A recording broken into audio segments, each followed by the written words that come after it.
Okay, so welcome, Liban. We greatly appreciate all your magnificent, tremendous leadership that you do for the community. You're so well known, and we really honor you, and we honor everything that you do for the community. Uh, so Thank you, my welcome. sister. Thank you. Thank you. You're welcome. And as always, we begin all things by acknowledging the original stewards of the various lands we are on. We also acknowledge our ancestors. We acknowledge all those who toil without compassion or compensation. We acknowledge all the elders and community stalwarts whose shoulders we stand on as we build, share, and learn together for our collective liberation and sovereignty. All Yep. right, so please introduce yourself to our listeners and viewers and tell us a little bit about your remarkable work. So I'm Liban Abokor. I'm the managing partner at Reimagine Labs. Reimagine Labs is a data analytics company that is focused on helping public and social sector organizations get the best available data and evidence they need to make their work a little bit easier. Now that I gave you a 30-second pitch, let me tell you what we actually do. I grew up in a neighborhood called Regent Park, and I had access to some of the best programs anywhere. And it felt like when I was in those programs, they were literally designed for me. Even though the people who deliver them never met me before, it felt like they knew exactly what I needed, in large part because the people delivering the programs understood the community, they were a part of the community, and they were often delivering it for members of their family as well. So it was, mothers delivering food programs to the kids in the community, or, young women and men who went on to university helping kids in high school graduate or complete their homework, or people who started their business helping folks with resume writing or employment readiness programming. There was all these services that were informed by the lived experience of people designing for those very same community members. And so I benefited tremendously from them. So a part of me always said, I always want to make sure everyone after me has the same access to those programs as I do. And unfortunately, that's not the case. I look back at what used to be available and I find that many of them aren't around anymore. Or the problems that we were facing then have morphed, transformed a little bit, and the programs of the day don't meet the challenges of today.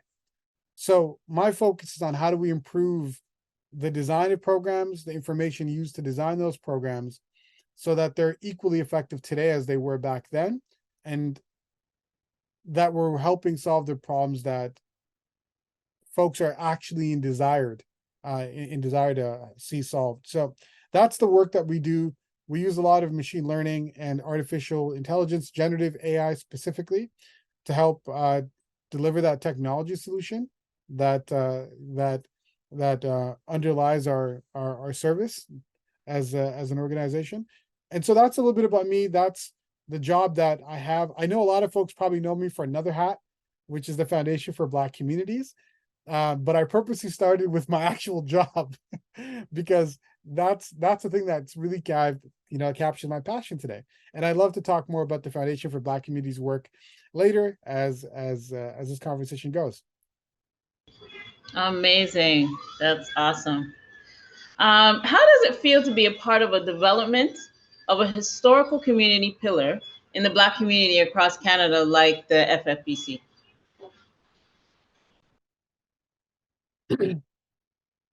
So I'm track and field was probably one of my least favorite activities as a kid, but the one thing that I used to enjoy was a relay race, because it felt like you weren't doing it alone,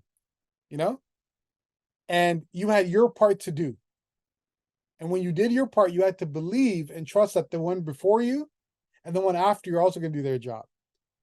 So the Foundation for Black Communities, to me, it feels a little bit like a relay race. It feels like the culmination of all the efforts of generations of Black leaders before us and our contemporary colleagues to help address this idea that Black communities have the ability to solve their own problems and should have the self-determinability and the resources to do so. So for me, the Foundation for Black Communities doesn't feel like an idea that is founded. It feels like an idea that's been realized, right? And it's based on the hard work of others. And I'm excited that we were able to create Canada's first ever Black-led philanthropic foundation that is now stewarding nearly $230 million to ensure that resources go to Black-led, Black-serving nonprofits and charities across this country in ways that are determined by Black communities for Black communities. But that's just one step. I can only imagine what this foundation will become when others, as we hand over that relay baton, can now take it. Because beyond funding work, there's a lot of other areas that I think people don't appreciate or realize. For example, policy development. You know, the foundation is involved in so many areas, whether it's housing or healthcare or criminal justice, that folks are, I think folks should be interested in watching closely around. We're also around in convening. We're helping change the way the philanthropic sector operates, like totally. Not only how it gives money, but who has direction and control over that information, over that money, excuse me. How Black folks are seen and how we're able to show up in those spaces. So in addition to grant making, I'm really excited about what the foundation's role is in around convening and greater access to the larger ecosystem of philanthropy, and also in the area of public policy, the areas we can advocate, the areas that we can change, and certainly the areas that are priorities for us. So I'm excited about what the Foundation for Black Communities has been able to achieve now.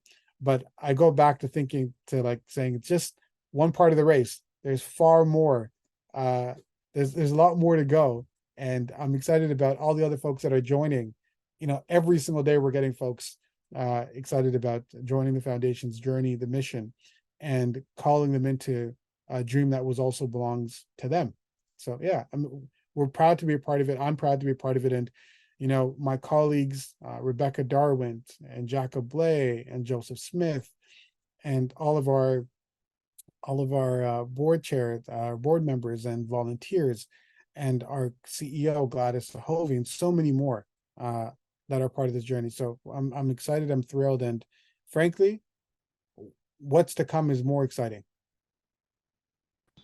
I can imagine. I love that analogy about the relay race, because I remember a story about Bolt, and he didn't just hand the baton when he did the relay. He kept encouraging the person who he handed the baton to, you know. So it's just amazing. I love that analogy, and it's so true. And it feels good, you know what I mean, to know that such a foundation like this can carry on that baton. It's like a golden baton to the next one. That's amazing. So the annual Black Leadership and Social Impact Summit is quickly approaching. So FFBC's collaboration with Future of Good has hosted this for 2 years. Do you have any highlights from past summits or anticipating actionable insights for this year's speakers?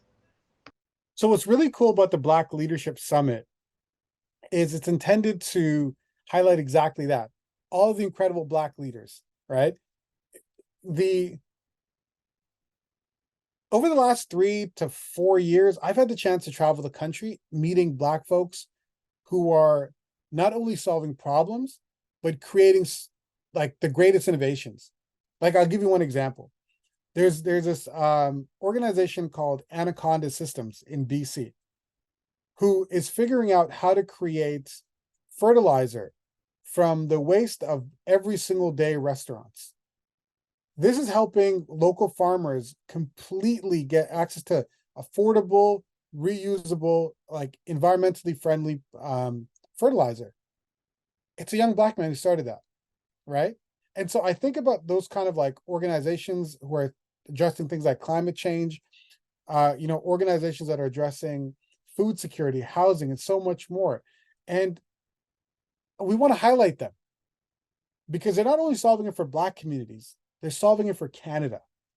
And not only for Canada, but the innovations and best practices that they're creating now are going to be solutions for the globe. And you already know how it goes. Black folks been solving problems, right?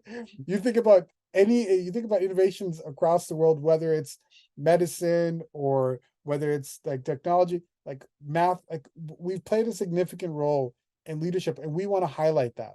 So, there were some brilliant conversations that occurred last year, but what I'm really excited about are the discussions that will happen around solutions to, around housing this year, around the inclusion of Black voices and leadership in technology. I love that we're going to be centering voices of Black women specifically because many of our community solutions are gendered, because the experiences of the problems are gendered, right? We can talk about Black homelessness, but what we're really talking about is the homelessness and housing precarity faced by Black women and then our children. We can talk about employment, but what we're really talking about is the structural unemployment faced by Black women. Black women are among some of the most educated population demographics in the country, yet from an income standpoint, they earn the least. When it came to COVID and getting employment opportunities or re-entrance to the labor market, they were among the slowest to get there. You're talking about the industries that are most impacted by automation, like artificial intelligence. It'll be Black women who are affected by that. So the gender component is something that I think we're going to spend a lot of time in this year's Black Leadership Summit that I'm excited about. And I'm also tired of showing us only as victims. BLS is about time to show Black people as heroes. It's about us as leaders, and I'm excited about that. And I invite everyone to join. It's free for anyone who self-identifies as Black. And if you'd be really grateful, I'd love if you could link it in the bottom of this video. But for those of us who want to check it out, please go to futureofgood.co and right on there, or the Foundation for Black Communities.org, and you'll be able to learn more about the Black Leadership Summit and how to attend and the really incredible speakers list that we have this year. Oh yes, most definitely. We'll definitely do that. We'll put a link, and these are some vital conversations that need to be told. And like you said, we are the ones that solve the problems for the most part, because they said, there's a saying where it says, we create the solutions, and then there's a patent that we go after, but we never own those rights to those patents. It's the patent holders take the credit, but the ones that actually did it, we don't get access to that. So it's now time to see and realize that we are actually good and effective problem solvers, and we need to be honored. And those practical things that get invented and get created by us, it needs to be put out in the forefront. So that's amazing. I can't wait for this summit. So, what trends in the social impact sector are you seeing? And are you working on anything innovative that you would like to share? Yeah, so I started off telling you a little bit about the work I'm doing with Reimagine Labs. And that's probably that's the thing that gets me up in the morning. Every day I'm thinking about how to get more accessible, democratized access to data and information to help organizations make better decisions. And one of the things we're working on now, and we're really excited about, is a technology solution that is going to be able to help organizations dramatically reduce the time that it takes to design a program from months and years into mere moments. And we're really excited. We're towards the end of this year. We're hoping that we're going to be able to share our prototype, let organizations mess around with it, provide their feedback. But effectively, what we hope to do is make sure that there's a greater and more level playing field, so that organizations in neighborhoods, whether it's in Calgary or Vancouver or Halifax, that are serving communities like our own, have access to the best information. Currently, that can look like a few different ways. You might have to have a significant amount of money so that you can then hire someone who has deep research capacity or access consulting services from a Deloitte or a McKinsey or BCG. But oftentimes our community organizations don't have that. The Unfunded report that came out of the Foundation for Black Communities showed that Black communities only receive about 7 cents out of every $100 of grant making in this country. That tells you that our organizations are already underfunded, so we can't get the kind of supports that we need to take on some of these works, forcing our staff to wear multiple hats in ways that are not very helpful and, more importantly, not sustainable. So we're trying to disrupt that, and I'm excited about what we'll be able to unlock when people now have the right information to make the better decisions they need. I think it's going to result in hundreds and thousands of more organizations figuring out the right intervention at the right time in the right way. And I think it's going to transform the outcomes and the well-being of Black communities across this country, but also communities more broadly. So I know you've attended the Beyond Solidarity Action Table with community leaders and the Indigenous and Black communities across Canada. What steps do you think we need to take to establish greater collaboration between Indigenous and Black communities? I think there's a lot of really important work already underway to get us there. I think there's a growing acknowledgement that Indigenous sovereignty and Black liberation are intrinsically linked. I think there are shared histories as we struggle with untangling ourselves from the particular systems that are in place to disadvantage historically and presently both of those communities. I think there's a lot of knowledge exchange that's also occurring between leaders. And I think the Beyond Solidarity Working Group is a really wonderful forum for that leadership exchange, the knowledge of lessons to be shared. So I think we need to continue what we're doing. Sometimes I think folks want an idea of some new steps that should be taken, when frankly what's required is the diligence, or the vigilance rather, of continuing the course.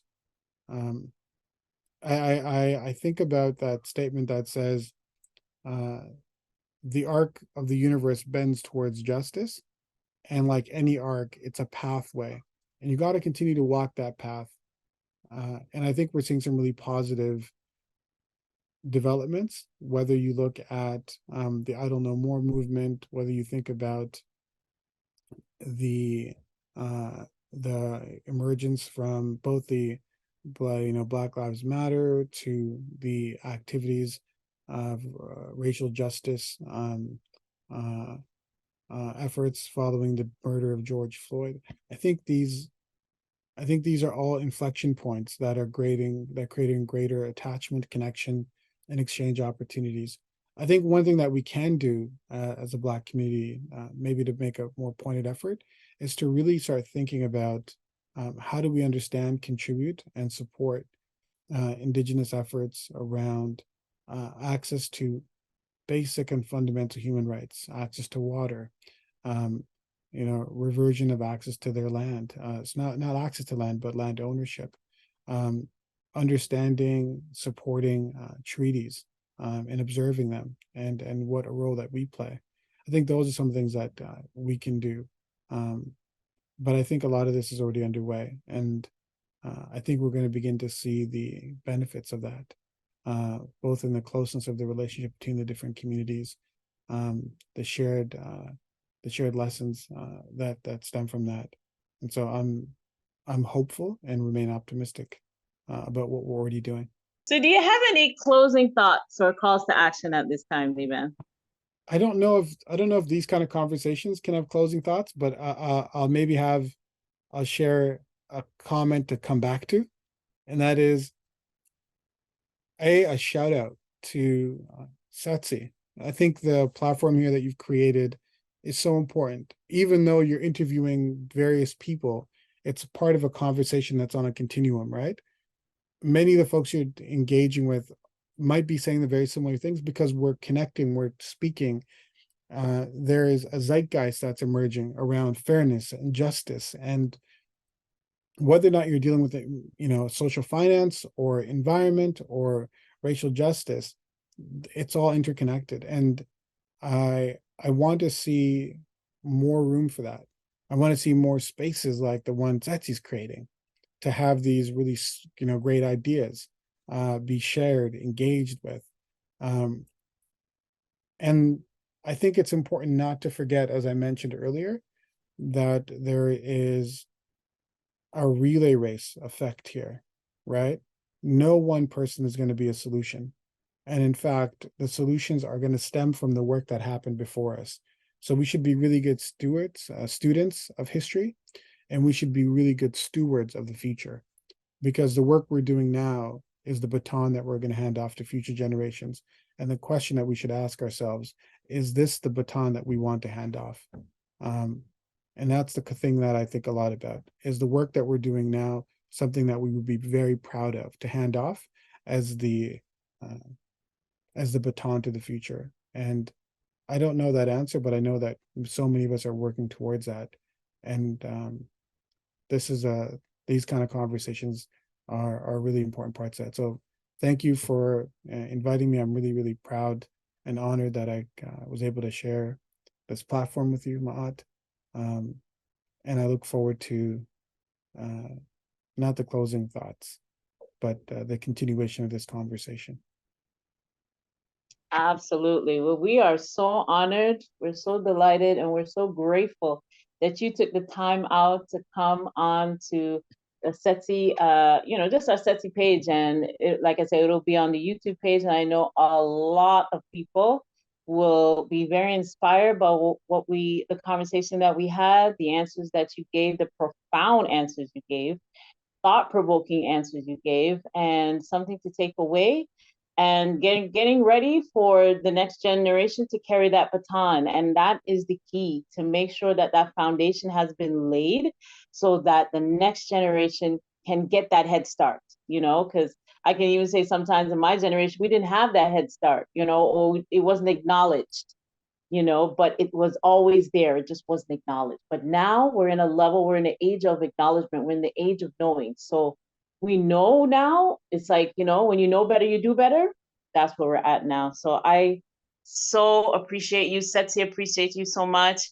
And as always, we close the way that we began this interview by acknowledging the original stewards of the various lands we are on. We also acknowledge our ancestors. We acknowledge all those who toiled without compassion or compensation. We acknowledge all the elders and community stalwarts whose shoulders we stand on as we build, share, and learn together for our collective liberation and sovereignty. Again, Liban, it was a pleasure. Thank you so much. Peace. Take care. Bye-bye.